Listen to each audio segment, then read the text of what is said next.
नमस्कार मित्रों, आज की इस वीडियो में एक बार फिर से आप सभी का बहुत बहुत हार्दिक स्वागत है। हम आशा करते हैं कि आप सभी स्वस्थ होंगे और आप सबकी तैयारी बहुत अच्छी तरह से चल रही होगी।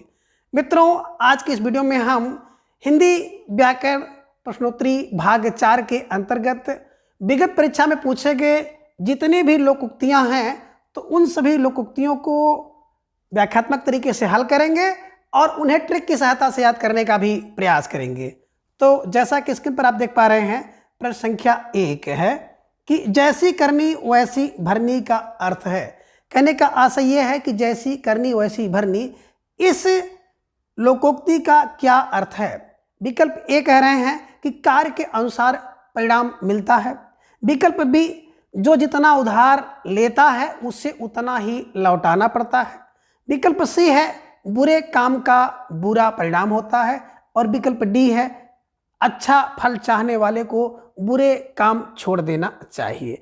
तो देखें, इसमें अगर देखा जाए तो जैसी करनी वैसी भरनी, इस लोकोक्ति का अर्थ है कि कोई व्यक्ति था, उसने गलत काम किया तो उसको उसका गलत परिणाम मिल गया, तो लोगों ने उसको देखा, कहा भैया जैसे किए थे वैसे वे भर रहे हैं, है ना। देखे होंगे गांव समाज में आज भी कुछ व्यक्ति ऐसे हैं जो कि मतलब अपने जवानी के दिनों, अपनी बुलंदियों के दिन बहुत मतलब क्रूर टाइप के थे और मरते समय आपने देखा होगा किस कंडीशन में, है ना, वो मरते हैं।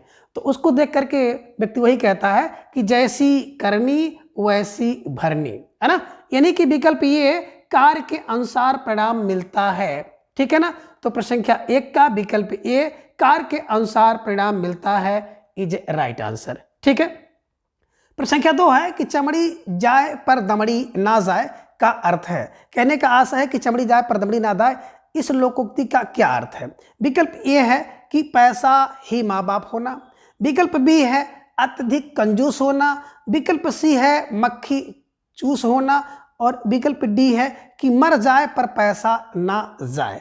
तो बिल्कुल सही समझ रहे हैं कि चमड़ी चली जाए लेकिन दमड़ी ना जाए, है ना। कहने का आशय है कोई व्यक्ति क्या हो जाए, उसकी चमड़ी चली जाए, है ना, लेकिन पैसा ना जाए। अब पैसा ना जाए, पैसों को बहुत बचा रहा है, इसका मतलब हो गया विकल्प बी, अत्यधिक कंजूस होना, इज राइट आंसर, ठीक है ना।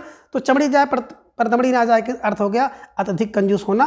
विकल्प बी इज राइट आंसर, ठीक है। प्रश्न संख्या 3 है कि अब पछताए क्या होत जब चिड़िया चुग गई खेत, इस लोकोक्ति का अर्थ है। विकल्प ये बता रहे हैं कि समय रहते काम करना चाहिए, इसका अर्थ है। विकल्प भी बता रहे हैं कि समय पर काम ना करने के बाद में पछताना पड़ता है। विकल्प सी कह रहे हैं कि नष्ट फसल की रखवाली बेकार है। और विकल्प डी कह रहे हैं कि अपने सामान की रक्षा पहले ही करनी चाहिए। तो बिल्कुल यही कह रहे हैं कि समय रहते का काम करना चाहिए। तो प्रश्न संख्या 3 का विकल्प बी है कि समय पर काम ना करने के बाद पछताना ही पड़ता है ना। तो प्रश्न संख्या 3 का विकल्प बी, समय पर काम ना करने के बाद पछताना पड़ता है, इज राइट आंसर। यानी कि, है ना, जब काम चिड़िया खेत चुग जाएगी और आप उसकी रखवाली नहीं करोगे तो क्या हो जाएगा, तो समय के बाद जो है पछताना पड़ता है। अगर समय से रखवाली किए होते तो ऐसा नहीं हुआ होता। तो कहने का आशय है कि अभी आपके पास, हमारे पास समय है ना, तो अभी चिड़िया खेत ना सूखने पाए, समय से अगर आप तैयारी कर लिए तो बिल्कुल आप सबके लिए बहुत फायदेमंद रहेगा, हितकर रहेगा, ठीक है ना। तो समय पर काम ना करने के बाद पछताना पड़ेगा, है ना। बाद में क्या होगा, पछताए होत का जब चिड़िया चुग गई खेत, ठीक है ना। तो प्रश्न संख्या 3 का विकल्प बी, है ना, समय पर काम ना करने के बाद पछताना पड़ता है, इज राइट आंसर। अब आगे हम लोग चलेंगे, देखेंगे कि प्रश्न संख्या 4 है कि छछूंदर के सिर में चमेली का तेल का अर्थ है। कहने का आशय है कि छछूंदर के सिर में चमेली का तेल, इस लोकोक्ति का क्या अर्थ है। विकल्प ये बता रहे हैं कि दान के लिए सुपात्र ना होना, है ना, यानी कि दान के लिए सुपात्र ना होना। विकल्प बी बता रहे हैं कि गंजे व्यक्ति के सिर पर सुगंधित तेल लगाना। विकल्प सी है कि बिल्कुल अनपढ़ व्यक्ति को धन मिलना। और विकल्प डी है कि अयोग्य व्यक्ति को अच्छा पद मिलना। बिल्कुल सही है कि कहाँ छछूंदर और छछूंदर के सिर पे अगर तेल लगा दीजिए, और तेल ही नहीं बल्कि चमेली का तेल लगाइए, तो बिल्कुल वही सही चीज़ है कि विकल्प डी, अयोग्य व्यक्ति को अच्छा पद मिलना, पद ही नहीं अच्छा पद मिलना, ध्यान में रखिएगा, इस कहावत का अर्थ यही है कि छछूंदर के सिर पर अगर चमेली का तेल लगाया जा रहा है, इसका सीधा अर्थ हो रहा है कि अयोग्य व्यक्ति को अच्छा पद मिलना इज राइट आंसर। ठीक है, तो छछूंदर को तेल मिला, समाज में देख लीजिएगा तमाम लोग ऐसे हैं जो कि छछूंदर के सिर पर चमेली लग रही है, यानी कि अयोग्य व्यक्ति हैं फिर भी अच्छा पद उनको मिल गया, है ना, चाहे जैसे। ठीक है, चलिए प्रश्न संख्या 5 है कि मांगे भीख पूछे गांव की जमा का अर्थ है। कहने का आशा है कि एक लोकोक्ति है, मांगे भीख पूछे गांव की जमा, है ना, इसका क्या अर्थ है। विकल्प यह है कि अपनी असलियत भूलकर बात करना। विकल्प बी है कि भीख मांग कर गुजारा करना। विकल्प सी है ग्राम समाज की भलाई करना। और विकल्प डी है इनमें से कोई नहीं। कहने का आशा यही है कि एक तो आप भैया भीख मांग रहे हो और दूसरा है गांव की जमा पूछ रहे हो, है ना। तो गांव की जमा पूछने का मतलब होता है कि अपनी असलियत भूलकर बात करना। ठीक है ना, तो प्रश्न संख्या 5 का विकल्प ए अपनी असलियत भूलकर बात करना इज राइट आंसर। ठीक है, प्रश्न संख्या 6 है कि कोई, है ना, ईर घाट और कोई बीर घाट, इस लोकोक्ति का क्या अर्थ है। गांव में प्राय आप सुने होंगे, कहते हैं भैया उनके घर के बात ही छोड़ दीजिए, कोई ईर घाट है तो कोई तीर घाट है, कोई ईर घाट है कोई बीर घाट है ना। तो इसका क्या अर्थ होता है, कभी आपने गौर किया है? तो देखिए आज गौर करिए। विकल्प ए है कि बार बार कथन बदलना। विकल्प बी है कि तालमेल ना होना। विकल्प सी है तितर बितर होना। और विकल्प डी है कि बहुत चालाक होना। देखिए कोई ईर घाट कोई बीर घाट, इसका मतलब है कि कोई इस घाट पे है और कोई उस घाट पे है, कोई इस किनारे पर है कोई उस किनारे पर है ना। बिल्कुल विकल्प बी तालमेल ना होना इज राइट आंसर। तो ध्यान में रख लीजिएगा कि कोई ईर घाट कोई बीर घाट है, इस लोकोक्ति का अर्थ होता है कि तालमेल ना होना। तो प्रश्न संख्या 6 का विकल्प बी इज राइट आंसर। प्रश्न संख्या 7 है कि अपनी ढपली अपना राग, इस लोकोक्ति का अर्थ होगा। अब विकल्प ये है कि स्वतंत्र होना। विकल्प बी है कि अपना दुखड़ा रोना। विकल्प सी है संगठन का अभाव होना। और विकल्प डी है सबका अपने अपने मन के अनुसार चलना। देखिए भाई, सब लोग अपनी अपनी ढपली लिए हों और अपने अपने राग में बजा रहे हों, है ना। अगर सबकी अपनी अपनी ढपली है लेकिन सब लोग एक राग बजाएं तो कहीं न कहीं एकता है, संगठन है। लेकिन कह रहे हैं कि सब लोग अपनी अपनी ढपली लेकर के अपने अपने राग बजा रहे हैं, अपने अपने राग अलाप रहे हैं, तो उसका अर्थ है विकल्प डी सब अपने अपने मन के अनुसार चलना, है ना। तो देखे होंगे आजकल परिवार में यही कंडीशन चल रही है कि हर परिवार में अपनी अपनी ढपली है और अपना अपना राग है, इन्हीं सब अपने अपने मन के अनुसार चलना। तो प्रश्न संख्या 7 का विकल्प डी अपने अपने मन के अनुसार चलना इज राइट आंसर। ठीक है, प्रश्न संख्या 8 है कि हंसुए के ब्याह में खुरपी का गीत का अर्थ है। यानी कि हंसुआ का विवाह हो रहा हो और खुरपी की गीत गाई जा रही हो, तो इस लोकोक्ति का क्या अर्थ है। ठीक है ना, तो एक चीज तो आपके समझ में आ रहा है कि असंगत बात कुछ हो रही है। ठीक है ना, कि हंसुआ के गीत ब्याह हो और खुरपी का गीत गाई जाए तो कुछ तो है गड़बड़। ठीक है ना, तो देखिए क्या होगा सही। विकल्प ये कह रहे हैं कि शादी का गीत गाना। विकल्प बी बता रहे हैं कि जश्न मनाना। विकल्प सी बता रहे हैं असंगत बातें करना। और विकल्प डी है निचले स्तर का कार्य करना। तो बिल्कुल सही समझ रहे हैं कि हंसुआ के ब्याह में खुरपी के गीत गाई जाए तो बिल्कुल सही है। क्या? असंगत बातें करना। ठीक है ना, कि कहीं कुछ हो और कोई आकर के वहाँ पर दूसरी बात चलाने लगे। आप बैठ करके पेपर डिस्कस कर रहे हैं और कोई व्यक्ति वहाँ पहुँच करके क्या कर ले कि IPL की चर्चा करने लगे कि ये हो गया वो हो गया।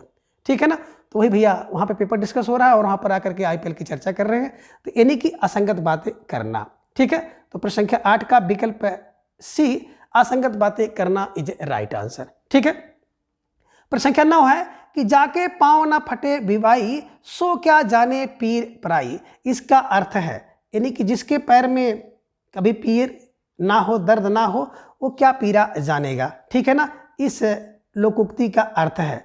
विकल्प ये कह रहे हैं कि दयालु होना। विकल्प बी है कठोर होना। विकल्प सी है दूसरे के कष्ट को अनुभव करना। और विकल्प डी है कि जिसके ऊपर बीतती है वही जानता है। तो बिल्कुल सही है। गांव में लोग कहते हैं ना कि क्या समझेंगे, क्या समझेंगे भैया, है ना, कि जाके पैर ना फटे बवाई वो का जाने पीर पराई। तो दूसरे की पीड़ा का जानेंगे जो अनुभव नहीं किए हैं, यानी कि जिसके ऊपर बीतता है वही जानता है। विकल्प डी इज राइट आंसर। ठीक है, आगे है प्रश्न संख्या 10 कि जस दूल्हा तस बनी बराता, इस लोकोक्ति का क्या अर्थ है ना। लोकोक्ति के मतलब एक कहानी आप देखे होंगे, कहानी इसमें छुपी हुई है कि एक दूल्हा था, फिर उसके कुछ बाराती थे, तो बाराती जिस टाइप के थे उस प्रकार से दूल्हे भी थे। और ये बात जो है शिव जी के ऊपर बिल्कुल फिट बैठती है कि आपने देखा होगा कि उनकी जब शादी हुई थी तो किस प्रकार से किस पर बैठ कर आए थे, है ना। तो सारी चीज़ें आपको पता है कि बैल पर बैठ कर आते हैं, भूत प्रेत आदि सब उनके जो है बाराती हैं। तो वही की बात फिट होती है कि जस दूल्हा तस बनी बराता, इस लोकोक्ति का क्या अर्थ है। ठीक है ना। विकल्प ये बता रहे हैं कि संगठन से ही कार्य सिद्ध होता है। विकल्प ये भी बता रहा है कि सुंदर वस्तु के साथ ही जो है सुंदर वस्तु का मेल होता है। और विकल्प सी है कि सभी साथी एक जैसे होते हैं। और विकल्प डी है बेढंगा होना। तो बिल्कुल जैसा दूल्हा है उसी हिसाब से उसकी बारात होती है। ये बात काफ़ी सत्य भी है कि जिस समाज से दूल्हा निकल करके आता है उसी समाज से उसकी बारात भी होती है। ठीक है ना। यानी कि सभी साथी एक, है ना, से सभी साथी एक ही जैसे, है ना, सभी साथी एक जैसे। विकल्प सी इज राइट आंसर। ठीक है, आगे प्रश्न संख्या 11, आडंबर बहुत किंतु वास्तविकता कुछ नहीं के लिए सही लोकोक्ति होगी। कहने का मतलब है कि जहाँ दिखावा बहुत हो वास्तविकता कुछ भी ना हो, ऐसे अर्थ के लिए कौन सी लोकोक्ति सही होगी। ठीक है ना। आप कह रहे हैं कि विकल्प ए वाली लोकोक्ति है कि आंख का अंधा नाम नयन सुख, है ना। विकल्प बी बता रहे हैं कि ऊंची दुकान और फीका पकवान। विकल्प सी बता रहे हैं कि ऊंट के मुंह में जीरा। और विकल्प डी बता रहे हैं कि खोदा पहाड़ निकली चूहिया। तो बिल्कुल प्रश्न संख्या 11 का अगर देखा जाएगा कि बहुत आडंबर बहुत हो किंतु वास्तविकता कुछ भी नहीं हो, इसके लिए विकल्प बी है कि ऊंची दुकान फीका पकवान इज राइट आंसर। ठीक है ना। तो बिल्कुल यही कहावत जो है, यही लोकोक्ति जो है बिल्कुल सही बैठ रही है। ठीक है, चलिए प्रश्न संख्या 12 है कि इसमें जो खाली जगह आप देख रहे हैं उसमें भरना है। यानी कि कोई लोकोक्ति इसमें छिपी हुई है और उसी को यहाँ पे जोड़ देना है। तो विकल्प प्रश्न संख्या 12 है चोर चोर भाई हैं। विकल्प ए सगे भाई, विकल्प बी चचेरे भाई, विकल्प सी मौसेरे और विकल्प डी है ममेरे। तो हर व्यक्ति जानता है कि चोर चोर कैसे भाई होते हैं। बोले भैया चोर चोर तो मौसेरे भाई होते हैं कि यानी कि एक संगति वाले लोग इकट्ठा हो जाते हैं, अपना संबंध बना लेते हैं, अपनी रिश्तेदारी जोड़ लेते हैं। तो प्रश्न संख्या 12 का विकल्प सी मौसेरे भाई इज राइट आंसर। प्रश्न संख्या 13 है कि ऊँट के मुंह में, है ना, अभी आपने देखा है ना, तो ऊँट के मुंह में क्या होगा। विकल्प ए जीरा, विकल्प बी केला, विकल्प सी बंदर और विकल्प डी है मरचा। तो ऊँट के मुंह में जीरा होता है और इस लोकोक्ति का अर्थ होता है कि, है ना, किसी वस्तु के लिए थोड़ी वस्तु मिलना, है ना, आवश्यकता अधिक हो और थोड़ी मिलना। ठीक है ना। मांग अधिक पूर्ति कम, इसे ध्यान में रख लीजिएगा। ठीक। संख्या 14 है कि अंधे को हरा ही नजर आता है। अब किस अंधे को, है ना, किस प्रकार के अंधे को हरा नजर आता है। तो विकल्प ये बता रहे हैं कि बचपन के अंधे, विकल्प भी बता रहे हैं सावन के अंधे, विकल्प सी बता रहे हैं कि बात का अंधा और विकल्प डी है आँख का अंधा। तो बिल्कुल सही विकल्प बी है कि सावन के अंधे को सब हरा ही हरा दिखाई देता है। यानी कि जो व्यक्ति जैसा होता है उसको चीज़ें वैसी ही दिखाई देती हैं। ठीक है ना। चलिए प्रश्न संख्या 15 है कि कर और इसके बाद तो हो भला। अब कर सेवा तो हो भला, विकल्प बी है कर भला तो हो भला, विकल्प सी है कर भला तो हो भला और विकल्प डी है कर बुरा तो हो भला। बिल्कुल सही है कि प्रश्न संख्या 15 का देखेंगे तो कर भला तो हो भला, है ना। आप भला करेंगे तो आपके साथ भला होगा, तो कर भला तो हो भला। तो प्रश्न संख्या 15 का विकल्प बी भला इज राइट आंसर। प्रश्न संख्या 16 है कि अंधों में, है ना, अब कौन राजा होगा, लगड़ा, लूला, काना या फिर पहलवान राजा। तो देखिए जहाँ पे अंधे होंगे तो अंधों में कौन होगा, काना होगा। अंधा का मतलब होता है बिल्कुल एकदम अंधा है दोनों आँख से, और काना एक आँख से होता है। तो अंधों में भैया जो काना व्यक्ति है वो राजा हो गया। यानी कि मूर्खों में जो अल्पज्ञ व्यक्ति है वो भी सम्मान पाता है। ठीक है ना। तो प्रश्न संख्या 16 का विकल्प सी काना इज राइट आंसर। संख्या 17 है कि घर का भेदी ढाए। अब घर का भेदी क्या करता है, बावरी ढाता है, अयोध्या ढाता है या लंका ढाता है या फिर कहर ढालता है। तो बिल्कुल सही समझे इस कहावत को, इस लोकोक्ति को आप बार बार देखे होंगे कि घर का भेदी लंका ढाए, है ना। तो घर का भेदी कौन था, आपने देखा होगा रामायण में। बिल्कुल आप जानते हैं कि भविष्य के ऊपर ये सब चीज़ें कही गई हैं, तो वही दिमाग में रख लीजिएगा।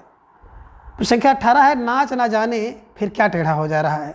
विकल्प ये बता रहे हैं कमरा टेढ़ा हो जा रहा है, विकल्प बी गाना, विकल्प सी कमर, विकल्प डी है आंगन टेढ़ा। तो नाच न जाने आंगन टेढ़ा, इसे ध्यान में रखिएगा। तो प्रश्न संख्या 18 का विकल्प डी आंगन इज राइट आंसर। हालांकि ये सब प्रश्न अगर आप देखेंगे तो बहुत साधारण टाइप के प्रश्न हैं, है ना, परीक्षा में बहुत कम पूछे जाते हैं, लेकिन एक दो प्रकार के प्रश्न इस टाइप से मिल जाते हैं जो कि साधारण होते हैं लेकिन आपके लिए समस्या प्रकट कर देते हैं, ठीक है ना। आगे अगर इन प्रश्नों को आप देखेंगे तो कहीं न कहीं इनके से संबंधित जो विकल्प है वो आपको परीक्षा में काम दे देता है, ठीक है। तो प्रश्न संख्या 19 है कि जहाँ न पहुँचे रवि वहाँ पहुँचे कवि, इस लोकोक्ति का अर्थ है। विकल्प ये है कि कवि के लिए कहीं भी अगम्य नहीं है, विकल्प बी है कवि निरंकुश होता है, विकल्प सी कवि कल्पनाशील होता है और विकल्प डी है कवि भाव प्रसवण होता है। तो बिल्कुल सही आप समझ रहे हैं कि कवि के लिए कहीं भी अगम्य नहीं है ना, कवि जो सोचता है वही काम कर देता है, यानी कि अपनी कविता में कुछ भी कल्पना कर सकता है। तो प्रश्न संख्या 19 का विकल्प ए इज राइट आंसर। प्रश्न संख्या 20 है, पुचकारा कुत्ता सिर चाटे का अर्थ है। कहने का अर्थ है कि जिस कुत्ते को आप बहुत पुचकारते हैं, दुलार देते हैं, वो सिर चाटता है। इस लोकोक्ति का क्या अर्थ है। विकल्प ये है पुचकारने पर कुत्ता भी प्यार दिखाता है, विकल्प बी है ओछे लोग मुंह लगने पर अनुचित लाभ उठाते हैं और विकल्प सी है ओछे लोग ही इस जमाने में तरक्की कर पाते हैं, विकल्प डी है नगण्य व्यक्ति को कभी अपमानित नहीं करना चाहिए। तो बिल्कुल सही समझ रहे हैं। प्रश्न संख्या 20 का विकल्प बी है कि ओछे लोग, है ना, मुंह लगने पर अनुचित लाभ उठाते हैं, है ना। कुत्ता को पुचकारोगे तो सिर चढ़ेगा, ठीक है ना, यानी कि ओछे लोग जो होंगे वो मुंह लगने पर अनुचित लाभ करते हैं। तो जो ओछे लोग हैं भैया उनको मुंह नहीं लगाना चाहिए, ठीक है ना। तो प्रश्न संख्या 20 का विकल्प बी इज राइट आंसर। प्रश्न संख्या 21 है कि 3 दिन मेहमान चौथे दिन हैवान, इस लोकोक्ति का अर्थ है। विकल्प ये है कि आतिथ्य थोड़े ही दिन का अच्छा होता है, विकल्प बी है आतिथ्य का कभी अनादर नहीं करना चाहिए, विकल्प सी है कि मेहमान कभी कभी शैतान बन जाता है और विकल्प डी है ससुराल में दामाद को अधिक दिन नहीं रहना चाहिए, ठीक है ना। अब भाई ये 4 वाले विकल्प को तो हम कुछ नहीं कहेंगे कि ससुराल में दामाद को अधिक दिन रहना चाहिए या नहीं रहना चाहिए, ठीक है ना। लेकिन इसका सही उत्तर है कि 3 दिन मेहमान चौथे दिन हैवान। इसका अर्थ है कि विकल्प ए आतिथ्य थोड़े दिन का ही बिल्कुल अच्छा होता है, इसे दिमाग में रखिएगा। तो 3 दिन मेहमान चौथे दिन हैवान, आतिथ्य थोड़े ही दिन का अच्छा होता है इज राइट आंसर, ठीक है। प्रश्न संख्या 22 है कि अधजल गगरी, है ना। अब अधजल गगरी कैसे जाएगी, बता रहे हैं फैलत जाए या फिर लुढ़कत जाए, उछलत जाए या छलकत जाए। तो बिल्कुल इसमें कुछ है नहीं, विकल्प डी अधजल गगरी छलकत जाए, आप लोग जानते हैं, कोई इसमें बड़ी बात नहीं है। प्रश्न संख्या 23 है, धतूरों से कहत गहनो गढ़ुन जाए। अब रजत से कहता है या फिर कनक से कहता है, स्वर्ण से कहता है, फिर कंचन से कहता है। तो कनक धतूरों से कहत, इसे दिमाग में रखिएगा। प्रश्न संख्या 23 का विकल्प बी कनक धतूरों से कहत गहनो गढ़त न जाए, ये ध्यान में रखिएगा। तो यहाँ पे कनक भरा जाएगा, ठीक है। प्रश्न संख्या 24 है, तबेली का बला बंदर के सिर का अर्थ है। अब कह रहे हैं कि तबेली का बला बंदर के सिर, है ना, इस लोकोक्ति का क्या अर्थ है। विकल्प ये है किसी की शिकायत दूसरे से करना, विकल्प बी है एक दूसरे से लड़वाना, विकल्प सी है किसी का अपराध दूसरे के सिर और विकल्प डी है अपना दोष दूसरे के सिर चढ़ाना, ठीक है ना। तो तबेली का जो बला बंदर के सिर पे चढ़ा, इसका मतलब किसी का अपराध किसी दूसरे के ऊपर लगाना, है ना, कि तबेले का बला बंदर के, तबेला जहाँ भैंस वैंस रहती हैं, और बंदर के सिर लगा दीजिए, ठीक है ना, यानी किसी का अपराध किसी दूसरे पर लगाना, ठीक है ना। तो प्रश्न संख्या 24 का विकल्प सी इज राइट आंसर। प्रश्न संख्या 25 है कि 1 और 1 11 होते हैं, इस लोकोक्ति का अर्थ क्या है कि 1 और 1 11 होते हैं। विकल्प यह है कि संसार में सब संभव है, विकल्प बी है कि भीड़ में बल है, विकल्प सी है गणित विद्या में निपुणता प्राप्त करना और विकल्प डी है संगठन में शक्ति है। तो बिल्कुल 1 और 1 11 होने का मतलब है कि विकल्प डी संगठन में शक्ति है, ठीक है। प्रश्न संख्या 26 है, कुम्हार अपना ही घड़ा सराहता है, इस लोकोक्ति का क्या अर्थ है ना, कि यानी कि कुंभकार जो होता है अपने घड़े की बड़ी प्रशंसा करता है, ठीक है। इसका अर्थ क्या होगा। विकल्प ए अपनी ही प्रशंसा करना, विकल्प बी है अपनी बनाई हुई वस्तु सबको अच्छी लगती है, विकल्प सी है किसी को बोलने नहीं देना और विकल्प डी है दूसरे की वस्तु को तुच्छ समझना। तो बिल्कुल सही समझ रहे हैं कि अपनी बनाई हुई वस्तु सबको अच्छी लगती है। प्रश्न संख्या 26 का विकल्प 2 इज राइट आंसर। विकल्प 2 यानी कि विकल्प बी इज राइट आंसर। ठीक है। प्रश्न संख्या 27 है काला अक्षर भैंस बराबर है, इस लोकोक्ति का अर्थ क्या है। अब काला अक्षर भैंस बराबर है ना, विकल्प ये कह रहे हैं छिद्रान्वेषी होना, विकल्प बी है समदर्शी होना, विकल्प सी अनपढ़ होना, या फिर विकल्प डी है दूरदर्शी होना। अब काला अक्षर भैंस बराबर का मतलब होता है विकल्प सी अनपढ़ होना। गांव में भी ये जो कहावत है खूब चलती है। ठीक है। आगे है कहावत नहीं बल्कि लोकोक्ति है, खूब चलती है। ठीक है ना। चलिए प्रश्न संख्या 28 है गए थे रोजा छुड़ाने नमाज गले है ना पड़ी, इस लोकोक्ति का क्या अर्थ है। गए थे रोजा छुड़ाने और नमाज गले पड़ गई है ना।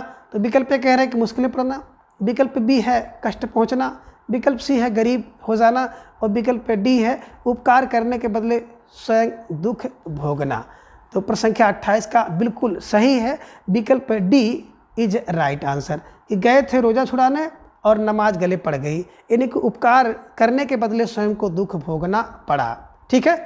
चलिए प्रश्न संख्या 29 है कि गंगा गए गंगादास जमुना गए जमुनादास, इस लोकोक्ति का क्या अर्थ है। विकल्प यह है कि अपने अपने घर जाना, विकल्प बी अपना अपना काम करना, विकल्प सी है किसी की नहीं सुनना, और विकल्प डी है जिसका कोई दृढ़ सिद्धांत नहीं होता है ना। तो बिल्कुल सही है गंगा गए गंगादास जमुना गए जमुनादास। तो गंगा गंगा जाए जमुना जमुना जाए है ना, इसका मतलब जिसका कोई दृढ़ सिद्धांत नहीं होता है। ठीक है। चलिए प्रश्न संख्या 30 है कहाँ राजा भोज कहाँ गंगू तेली, इस लोकोक्ति का अर्थ क्या है। अब विकल्प ये है कि ऊट पटांग बात करना, विकल्प बी है राजा और सामान्य व्यक्ति की तुलना, विकल्प सी है राजा भोज और गंगू तेली के बीच तुलना करने का प्रयास, और विकल्प डी है आकाश पाताल का अंतर होना।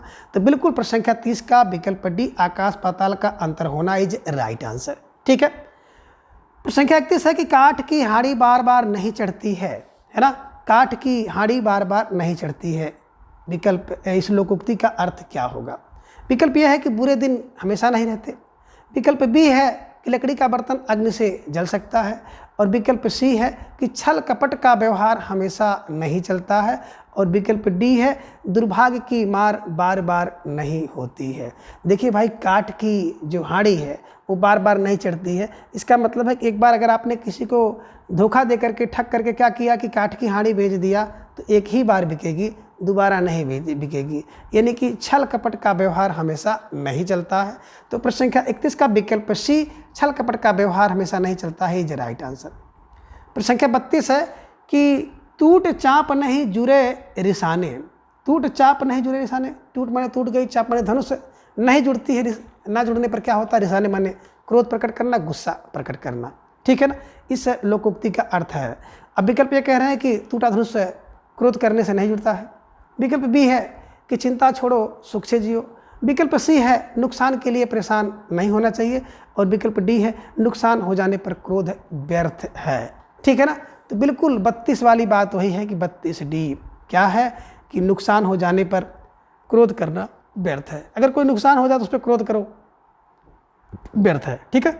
चलिए प्रश्न संख्या 33 है कि आए थे हरिभजन को ओटन लगे कपास, है ना। अब इस लोकोक्ति का अर्थ क्या है और बहुतायत परीक्षा में पूछी जाती है।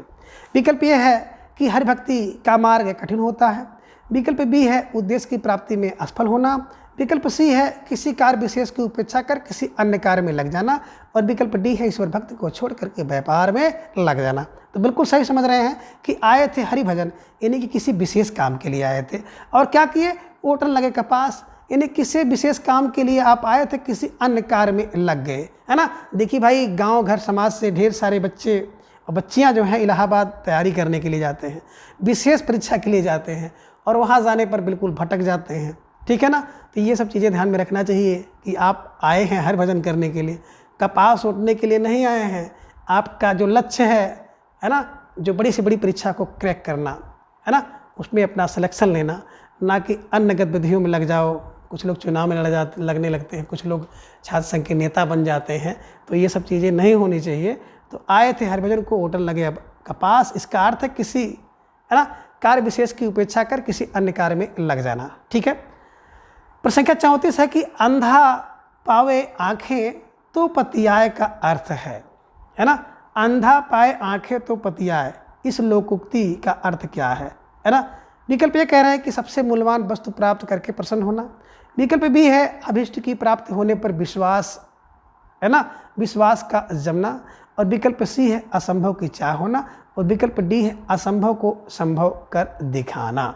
तो बिल्कुल है, अंधा पावे आंखें तो पतियाए का अर्थ है कि अभीष्ट की प्राप्त होने पर विश्वास का जमना। ठीक है ना, अंधा आंख पा जाता है तो बिल्कुल पतिया जाता है, मतलब उसको विश्वास हो जाता है। अभीष्ट की प्राप्त होने पर विश्वास का जमना इज राइट आंसर। ठीक है। प्रश्न संख्या 35 है कि ऊधो का लेना न माधो का देना, है ना, इस लोकोक्ति का क्या अर्थ है। विकल्प ये है कि अपने काम से काम। विकल्प बी है कि भक्तिभाव से दूर रहना। विकल्प सी है हिसाब साफ रखना। और विकल्प डी है सबसे अलग रहना। तो देखिए, न ऊधो का लेना न माधो का देना, इसका अर्थ है कि अपने काम से काम। तो प्रश्न संख्या 35 का विकल्प ए इज राइट आंसर। खास तौर से छात्र जीवन में तो बिल्कुल यही होना चाहिए कि ना तो ऊधो को लेना ना माधो का देना, अपने काम से काम रखिए। ठीक है ना। प्रश्न संख्या 36 है कि उपाय वही सफल और श्रेष्ठ है जिसका लोहा विरोधी को भी मानना पड़े, इसके लिए सही लोकोक्ति है ना। उपाय वही सही है जिसका, है ना, कोई तरीका, है ना, सिलेक्शन का या काम करने का, किसी भी चीज़ का, कि वही सही है जिसको विरोधी भी स्वीकार कर लेंगे, हाँ उसका ये तरीका सही है। ठीक है ना। तो विकल्प ये बता रहे हैं कि आधा तितर आधा बटेर होना। विकल्प बी है चमत्कार को नमस्कार। विकल्प सी है जादू वही जो सिर चढ़कर बोले।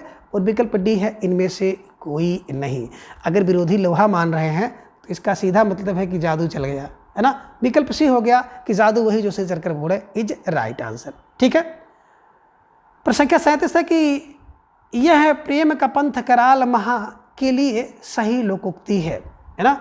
यह प्रेम का पंथ कराल महा के लिए सही लोकोक्ति क्या है। विकल्प ये है कि अरुणीह सो नाते बड़ा बातो है ना। विकल्प है तरवार की धार पर धावन हो। विकल्प सी है दुखदाई और घोर सतावनी है। और विकल्प डी है मन ही मन में उर्भावनी है ना। तो बिल्कुल यह प्रेम का पंथ कराल, ये प्रेम के पंथ पर चलना क्या है, बोले तलवार की धार पर धावन है। तलवार की धार पर धावन, इसका अर्थ होगा कि तलवार की धार पर चलना जैसा है, यानी कि बहुत कठिन काम है ना। अगर कोई प्रेम के पंथ पे चल रहा है, किसी से प्रेम कर रहा है, तो प्रश्न संख्या 37 का विकल्प बी इज राइट आंसर। ठीक है। प्रश्न संख्या 38 है कि राम नाम जपना पराया माल अपना, इस लोकोक्ति का अर्थ है। विकल्प ये है दान करना। विकल्प बी है सर्वज्ञ होना। विकल्प सी है धोखे से धन जमा करना। और विकल्प डी है दूसरों से सहानुभूति रखना। तो देखिए, राम नाम जपना पराया माल अपना का मतलब होता है धोखे से, है ना, धन जमा करना। ठीक है ना। तो प्रश्न संख्या 38 का विकल्प सी इज राइट आंसर। ठीक है। प्रश्न संख्या 39 है फिसल पड़े तो हर गंगे का अर्थ है ना। देखिए, ये बिल्कुल अगर बात की जाए लोकोक्ति का, तो कोई व्यक्ति है जो नदी किनारे जा रहा है, टहल रहा और फिसल करके उसमें गिर गया, और जब पानी में गिर गया तो बोल दिया हर हर गंगे। ठीक है ना। तो इस लोकोक्ति का क्या अर्थ है। विकल्प ये है कि मजबूरी में काम पड़ना। विकल्प बी है नुकसान उठाना। विकल्प सी है एक साथ दो काम करना। और विकल्प डी है कि विपत्ति पड़ने पर ईश्वर का स्मरण करना। ठीक है ना। तो बिल्कुल विकल्प जो 39 का ए है कि मजबूरी में काम पड़ना, मजबूरी में काम पड़ना इज राइट आंसर। ठीक है। प्रश्न संख्या 40 है कि नीम हकीम खतरे के जान का, है ना, इस लोकोक्ति का अर्थ है कि नीम और हकीम दोनों के लिए खतरे का जान है। क्या है। विकल्प ये बता रहे हैं कि इसका अर्थ है डींग हाँकना। विकल्प बी है बीमारी का गलत इलाज होना। विकल्प सी है खतरनाक चीज़ें। और विकल्प डी है अल्प विद्या भयंकर होती है। ठीक है ना। तो बिल्कुल सही है कि नीम हकीम खतरे की जान का मतलब है कि अल्प विद्या भयंकर होती है ना। तो प्रश्न संख्या 40 का विकल्प डी अल्प विद्या भयंकर इज राइट आंसर। प्रश्न संख्या 41 है कि 100 सयाने एक मत का अर्थ है ना। 100 सयाने एक मत का इस लोकोक्ति का अर्थ है कि कुछ भी निश्चित ना कर पाना। विकल्प बी है ज़्यादा चालाक बनना। विकल्प सी है अच्छे विचारों में भिन्नता होना। और विकल्प डी है बुद्धिमानों के विचार एक से होते हैं। तो प्रश्न संख्या 41 का विकल्प डी बुद्धिमानों के विचार एक से होते हैं इज राइट आंसर। ठीक है। प्रश्न संख्या 42 है कि तन पर नहीं लत्ता पान खाए अलबत्ता, इस लोकोक्ति का क्या अर्थ है? विकल्प ये है कि बहुत गरीब होना अर्थ है, विकल्प बी है कि झूठा दिखावा करना, विकल्प सी है एक साथ दो लाभ होना, और विकल्प डी है बुरी आदत का शिकार होना। तो देखिए, तन पे नहीं लत्ता पान खाए अलबत्ता, इसका मतलब है विकल्प बी झूठा दिखावा करना इज राइट आंसर। ठीक है, इसे ध्यान में आप रखिएगा। आगे प्रश्न संख्या 43 है कि गुरु गुड़ चेला चीनी का अर्थ है। विकल्प ये बता रहे हैं कि गुरु हमेशा सर्वोपरि होता है, विकल्प बी है गुरु से चेले का आगे बढ़ जाना, विकल्प सी है चेले द्वारा महान कार्य करना, और विकल्प डी है गुरु के कथनानुसार कार्य करना। तो देखिए, प्रश्न संख्या 43 का विकल्प बी है गुरु से चेले का आगे बढ़ जाना इज राइट आंसर। गुड़ गुड़ ही रह गया, चेला शक्कर हो गया। ठीक है। प्रश्न संख्या 44 है कि चोर की दाढ़ी में तिनका है, इस लोकोक्ति का अर्थ क्या है ना? इसको कई बार आपने देखा भी होगा कार्टून वगैरह में। क्या है? विकल्प ये है कि चोर आडंबर दिखाता है, विकल्प बी चोर जनसाधारण से अधिक जो है दान करता है ना, विकल्प सी है अपराधी सदा शंका से घिरा रहता है, और विकल्प डी है इनमें से कोई नहीं। तो देखिए, चोर की दाढ़ी में तिनका है का मतलब होता है कि अपराधी सदा शंका से घिरा रहता है। तो प्रश्न संख्या 44 का विकल्प सी अपराधी सदा शंका से घिरा रहता है इज राइट आंसर। प्रश्न संख्या 45 है कि आँख का अंधा नाम नयन सुख, इस लोकोक्ति का अर्थ क्या है? विकल्प ये है एक ही व्यक्ति में कई अवगुण होना, विकल्प बी है केवल नाम अच्छा होने से ही कोई व्यक्ति अच्छा नहीं होता है, विकल्प सी है गुण के विपरीत नाम, और विकल्प डी है कि आँख ना होने पर भी सुखी होना। तो बिल्कुल सही है कि आँख का अंधा कोई व्यक्ति हो, उसका नाम रख दिया जाए नाम नयन सुख। ठीक है ना? तो इसका मतलब हो गया गुण के विपरीत नाम। ठीक है ना? तो प्रश्न संख्या 45 का विकल्प सी इज राइट आंसर। ठीक, चलिए। प्रश्न संख्या 46 है कि पर उपदेश कुशल बहुतेरे, इस लोकोक्ति का अर्थ है। विकल्प ये है बिन मांगे सलाह देना, विकल्प बी है दूसरों को उपदेश देने को आसान समझना, विकल्प सी है बिना सोचे दूसरों की सलाह पर काम करना, और विकल्प डी है दूसरों की बात को शीघ्र मान लेना। तो पर उपदेश कुशल बहुतेरे कहने का आशय है कि दूसरे को उपदेश देने के लिए बहुत से लोग मिल जाएंगे। ठीक है ना? इन्हीं के दूसरे को उपदेश देना आसान समझना, विकल्प बी इज राइट आंसर। ठीक है। प्रश्न संख्या 47 से निम्नलिखित में एक लोकोक्ति है, उसका चयन कीजिए। इसमें एक लोकोक्ति है, बाकी सब क्या है? मुहावरे हैं, ध्यान में रखिएगा। तो कठपुतली होना, आँख चुराना, आस्तीन का सांप, और एक पंथ दो काज। तो देखें, केवल इसमें एक लोकोक्ति है, बाकी सब मुहावरे हैं। तो लोकोक्ति है विकल्प डी एक पंथ दो काज इज राइट आंसर। ठीक है ना? तो प्रश्न संख्या 47 का विकल्प डी इज राइट आंसर।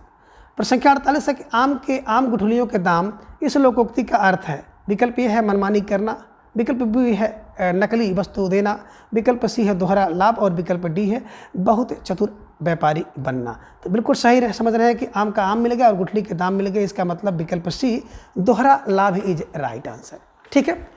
प्रश्न संख्या 49 है कि आ बैल मुझे मार, इस लोकोक्ति का अर्थ है। विकल्प ये है छेड़छाड़ करना, विकल्प बी है जानबूझकर मुसीबत में पड़ना, विकल्प सी है बलशाली के सामने वीरता दिखाना, और विकल्प डी है कार्य होते हुए भी वीरता का प्रदर्शन करना। तो देखिए, आप बैल मुझे मार, इस है ना लोकोक्ति का सीधा सीधा अर्थ है कि जानबूझ करके मुसीबत मोल लेना या मुसीबत में पड़ना। तो प्रश्न संख्या 49 का विकल्प बी इज राइट आंसर। ठीक है। प्रश्न संख्या 50 है कि हाथ कंगन को आरसी क्या, इस लोकोक्ति का क्या अर्थ है। विकल्प ये है कि बिल्कुल पढ़ा लिखा ना होना, इसका अर्थ है। विकल्प बी है कि विद्वान को धन की आवश्यकता नहीं होती, इसका अर्थ है। विकल्प सी है कि सुंदर महिला को जेवर की जरूरत नहीं होती, ये अर्थ है। या फिर विकल्प डी है प्रत्यक्ष को प्रमाण की जरूरत नहीं होती है। तो बिल्कुल सही है कि हाथ कंगन तो अरसी का क्या काम, विकल्प डी प्रत्यक्ष को प्रमाण की आवश्यकता नहीं होती है। तो प्रश्न संख्या 50 का विकल्प डी इज राइट आंसर। ठीक है। प्रश्न संख्या 51 है आप डूबे तो जग डूबा, इसका अर्थ है। विकल्प ये है कि आप बुरा आदमी सबको बुरा कहता है, विकल्प बी है मरने के बाद कौन देखने आता है कि क्या हुआ, विकल्प सी है अपनी हानि होने पर दूसरों को भी हानि पहुंचाना, और विकल्प डी है सबको अपने समान समझना। तो देखिए, आप डूबे तो जग डूबा, इसका अर्थ है विकल्प ए कि बुरा व्यक्ति सबको बुरा ही समझता है, बुरा ही कहता है। ठीक है। प्रश्न संख्या 52 है कि तेल देखो तेल की धार देखो का अर्थ है, यानी कि तेल देखो और तेल की धार देखो, इस लोकोक्ति का क्या अर्थ है। विकल्प ये है कि लापरवाही से नुकसान होता है। विकल्प बी तेल की धार देखकर तेल का परीक्षण करना। विकल्प सी है काम करते समय उसकी पहचान करना। और विकल्प डी है रुख पहचानना। बिल्कुल सही है कि तेल देखो और तेल की धार देखो, इसका मतलब है विकल्प डी रुख पहचानना इज राइट आंसर है। तो गांव में बुजुर्ग लोग यही लोकोक्ति का प्रयोग करते हैं कि तेल देखो और तेल की धार देखो, इसका मतलब रुख पहचान लीजिए कि माहौल क्या बन रहा है। ठीक है, चलिए। प्रश्न संख्या 53 है कि अजल गगरी छलकत जाए, अजल गगरी छलकत जाए, इस लोकोक्ति का अर्थ क्या है। विकल्प ए है अल्पज्ञ द्वारा गर्भ प्रदर्शन। विकल्प दो है अत्यधिक बोलना। विकल्प सी है संभल कर ना चलना। और विकल्प डी है अपनी छोटी सी बात की प्रशंसा करना। देखिए अधजल माने आधा जल रहता है तो बिल्कुल बहुत आवाज़ करता है, तो ठीक उसी प्रकार से जो अल्पज्ञ व्यक्ति है ना, वो अपने ज्ञान का प्रदर्शन करता है, यानी कि अल्पज्ञ द्वारा गर्भ प्रदर्शन करना। तो प्रश्न संख्या 53 का विकल्प ए इज राइट आंसर। ठीक है। प्रश्न संख्या 54 है कि अंधे के हाथ बटेर लगना। अंधे के हाथ बटेर लगना का अर्थ क्या है कि देखो बटेर इतनी आसानी से नहीं पकड़ में आती है, लेकिन कोई अंधा व्यक्ति अगर उसको पकड़ ले तो अंधे के हाथ बटेर लग गई। इसका अर्थ यही होगा कि विकल्प ये है कि अंधे का है ना, अंधे भी अपना लक्ष्य प्राप्त कर सकता है, अंधा भी अपना लक्ष्य प्राप्त कर सकता है। विकल्प बी है कि अंधेरे में कोई चीज़ मिल जाना। विकल्प सी है आपात को सफलता मिल जाना। और विकल्प डी है शेरों में भी भारी लाभ होना, शेरों में भी भारी लाभ होना। तो बिल्कुल सही समझ रहे हैं कि अंधे के हाथ बटेर लगना का मतलब ही हो गया, क्या हो गया कि अपात्र को सफलता मिलना। ठीक है, अपात्र व्यक्ति को सफलता मिल जाना इज राइट आंसर। प्रश्न संख्या 55 है कि घर का जोगी जोगना आन गांव का सिद्ध, इसका अर्थ क्या है। विकल्प ये बता रहे हैं कि घर के ज्ञानी को सम्मान नहीं। विकल्प बी है घर घर में मिट्टी के चूल्हे। विकल्प सी है घर घर में घर की मुर्गी दाल बराबर। और विकल्प डी है घर का भेदी लंका ढाए। तो बिल्कुल यही समझ रहे हैं क्या होता है कि घर के ज्ञानी व्यक्ति को सम्मान नहीं मिलता है। तो प्रश्न संख्या 55 का विकल्प ए इज राइट आंसर। प्रश्न संख्या 56 है कि कोयले की दलाली में मुंह काला का अर्थ है। बिल्कुल सही है कि कोयले की दलाली में मुंह काला का अर्थ होता है कि विकल्प ए कोयले का व्यापार करना। विकल्प बी है बुरे काम से बुराई मिलना। विकल्प सी है झूठ बोलना। और विकल्प डी है व्यापार में घाटा होना। तो देखिए कोयला काला होता है और कोयले में अगर काम करेंगे तो बिल्कुल आपका मुंह काला होगा। इसका सीधा सा अर्थ है विकल्प बी बुरे काम से बुराई मिलना। बुरे काम से बुराई मिलना इज राइट आंसर। प्रश्न संख्या 57 है कि हथेली पर सरसों नहीं जमती है, इसका अर्थ है ना। विकल्प ये है कि सरसों के लिए ज़मीन चाहिए, हथेली नहीं। विकल्प बी है हर काम में मनमानी नहीं चल सकती है। और विकल्प सी है कि काम के लिए समय चाहिए, जब चाहो तभी काम नहीं हो सकता है। ठीक है ना। और विकल्प डी है सफलता समय पर आती है। तो बिल्कुल प्रश्न संख्या 57 का विकल्प सी है कि समय के काम के लिए समय चाहिए, जब चाहो तभी काम नहीं हो सकता है ना। तो प्रश्न संख्या 57 का विकल्प सी इज राइट आंसर। आगे है प्रश्न संख्या 58 है कि आगे नाथ ना पीछे पगहा, इस लोकोक्ति का अर्थ है। विकल्प ये है पूर्ण स्वतंत्र। विकल्प बी है अपने मन की कहना। और विकल्प डी है बंधन रहित होना। और विकल्प डी है इधर उधर भागना। तो देखिए जिसकी आगे ना तो नाथ है ना तो पीछे पगहा है, तो इसका सीधा अर्थ है कि बंधन रहित होना। प्रश्न संख्या 58 का विकल्प सी इज राइट आंसर। प्रश्न संख्या 59 है कि 3 लोक से मथुरा न्यारी, इसका अर्थ क्या है। विकल्प ये है कि बहुत सुंदर होना। विकल्प बी है बहुत दूर की वस्तु सुंदर लगना। विकल्प सी है जरूरत से ज़्यादा बड़ाई करना। और विकल्प डी है कृष्ण भक्त होना। तो देखिए 3 लोक से मथुरा न्यारी का मतलब ही हो गया कि किसी भी व्यक्ति वस्तु का जरूरत से ज़्यादा बड़ाई करना। ठीक है ना। तो प्रश्न संख्या 59 का विकल्प सी जरूरत से ज़्यादा है ना बड़ाई करना इज राइट आंसर। प्रश्न संख्या 60 है खग जाने खग की भाषा का अर्थ है। विकल्प ये है कि पक्षियों की भाषा जानना। विकल्प बी है कि समान प्रवृत्ति वाले ही एक दूसरे को सराहते हैं। विकल्प सी है पक्षी अपनी भाषा स्वयं समझते हैं। विकल्प डी है पक्षियों की तरह बोलना। तो बिल्कुल सही समझ रहे हैं, समान प्रवृत्ति वाले व्यक्ति एक दूसरे को सराहते हैं इज राइट आंसर। ठीक है। तो प्रश्न संख्या 60 का विकल्प बी समान प्रवृत्ति वाले एक दूसरे को सराहते हैं इज राइट आंसर। प्रश्न संख्या 61 है कि ओखली में सिर दिया तो मुसलों का क्या डर, इस लोकोक्ति क्या क्या अर्थ है। विकल्प ये है कि मूर्ख के साथ मित्रता करने पर हानि होती है। विकल्प बी है मुसीबत से घबराना किसी भी प्रकार से उचित नहीं है। अब विकल्प सी है ओछे व्यक्ति किसी को लाभ नहीं पहुंचा सकते हैं। और विकल्प डी है कि कठिन काम शुरू करने पर कष्ट तो सहन करने पड़ते हैं। तो बिल्कुल सही है कि कठिन काम शुरू करने पड़ेंगे तो कष्ट सहने पड़ेंगे। यही है कि ओखली में सिर दिया तो मुसलों का क्या डर। तो प्रश्न संख्या 61 का विकल्प डी इज राइट आंसर। प्रश्न संख्या 62 है कि जैसी भय बयार पीठ तब तैसी दीजिए। इस लोकोक्ति का अर्थ है, विकल्प यह है कि समय का रुख देखकर काम करना, विकल्प बी है राजनीति में दल बदल करते रहना, विकल्प सी है ऐसा काम करना चाहिए जिसे संकट में ही ना फंसा जाए, और विकल्प डी है पवन की तरह कभी शीतल और कभी उष्ण होना चाहिए। तो प्रश्न संख्या 62 का बिल्कुल आप सही समझ रहे हैं, विकल्प ये समय का रुख देख करके काम करना चाहिए इज राइट आंसर। ठीक है। प्रश्न संख्या 63 है कि तू डाल डाल मैं पात पात। इस लोकोक्ति का क्या अर्थ है? विकल्प ये है कि दोनों बुद्धिमान, विकल्प बी है दोनों तत्वज्ञ, विकल्प सी है दोनों मूर्ख, या फिर विकल्प डी है दोनों चालाक। तो बिल्कुल सही समझ रहे हैं, कोई डाल डाल जा रहा है तो कोई पात पात जा रहा है। इसका मतलब क्या है कि दोनों चालाक हैं, है ना। तो प्रश्न संख्या 63 का विकल्प डी दोनों चालाक इज राइट आंसर। प्रश्न संख्या 64 है कि बिल्ली को पहले ही दिन मारना चाहिए था। इस लोकोक्ति का अर्थ है, विकल्प यह है कि भय का शमन शुरू में ही कर देना चाहिए, विकल्प बी है कि दुश्मन पर पहले ही वार कर देना चाहिए, विकल्प सी है कि रौब पहले ही दिन पड़ता है फिर नहीं, और विकल्प डी है कि बुरा समय आते ही सचेत हो जाना चाहिए। तो बिल्कुल सही समझ रहे हैं कि बिल्ली को पहले ही दिन मारना चाहिए। इसका मतलब है कि भय का शमन जो होता है वो शुरू में ही कर देना चाहिए इज राइट आंसर। ठीक है ना। तो प्रश्न संख्या 64 का विकल्प ए इज राइट आंसर।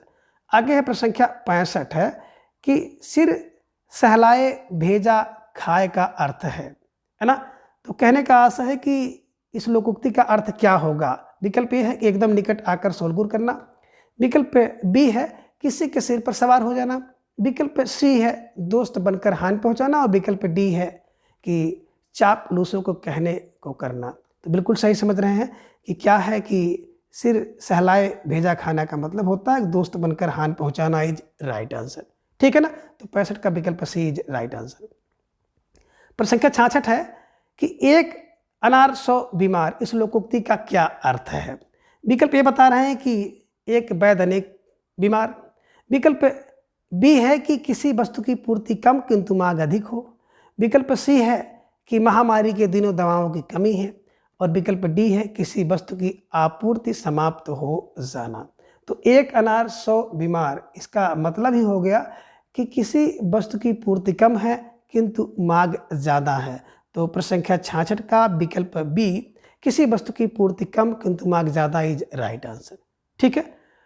प्रश्न संख्या 67 है कि 9 दिन चले 2.5 कोस। इस लोकोक्ति का क्या अर्थ है? विकल्प यह है कि बहुत धीमी गति से काम करना, विकल्प बी है बहुत धीमी गति से चलना, विकल्प सी है अधिक समय में कम काम करना, और विकल्प डी है हराम खोरी करना।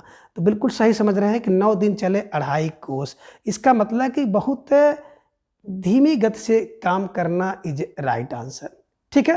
तो प्रश्न संख्या 67 का विकल्प ए इज राइट आंसर। प्रश्न संख्या 68 है कि एक तो करेला आप तीता दूजा नीम चढ़ा। कहने का आशा, एक तो करेला दूजा चढ़ा नीम की डाल, है ना। ये गांव में बड़ी प्रसिद्ध लोकोक्ति है। तो इसका मतलब क्या हो गया कि विकल्प ये कह रहे हैं कि बुरे का और बुरा संग होना, विकल्प बी है एक बुरा तो दूसरा उससे भी बुरा, और विकल्प सी है कि बुरे व्यक्ति की बुरी संतान, और विकल्प डी है बुरे का अच्छे से संग होना। तो बिल्कुल सही समझ रहे हैं, एक तो करेला है दूसरा नीम की डाल पर चढ़ गया। तो करेला एक तो बिल्कुल तीखा तीखा होता है, दूसरा नीम पे चढ़ा है तो और भी तीखा हो जाएगा, यानी कि बुरे का बुरे के संग होना इज राइट आंसर। तो प्रश्न संख्या 68 का विकल्प ए इज राइट आंसर। प्रश्न संख्या 69 है कि खोदा पहाड़ निकली चूहिया। इस लोकोक्ति का क्या अर्थ है? कहने का आशा है कि कोई व्यक्ति पहाड़ खोदा उसमें से चूहिया निकले, और चूहिया भी निकले तो मरी हुई निकले। इसका क्या अर्थ है? इस लोकोक्ति का अर्थ बताइए।